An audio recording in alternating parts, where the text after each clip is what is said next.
ಮೂರು ಬೆಕ್ಕಿಗೆ ತಲೆ ಗಿರ ಗಿರ ಗಿರ ಗಿರ ಅಂದಿದೆ. ನನ್ನ ಕಣ್ಣುಗಳು ಬ್ಲೈಂಡ್ ಆಗಿದೆ, ಬಾಡಿ ಬ್ಯಾಲೆನ್ಸ್ ತಪ್ಪಿದೆ. ಯಾರೋ ಈ ಹುಡುಗಿ ಫುಲ್ ಬಾಟಲ್ ಖಾಲಿ ಮಾಡಿದಳೆ. ಅಯ್ಯೋ dance ಮಾಡ್ತಾವಳೆ, kadak smile ಕೊಡ್ತಾವಳೆ.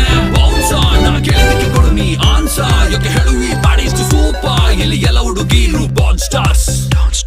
Disco lights and lasers, ನನ್ನ ಮೈಯ ಮೇಲಿದೆ blazers. DJ raise some bass up so we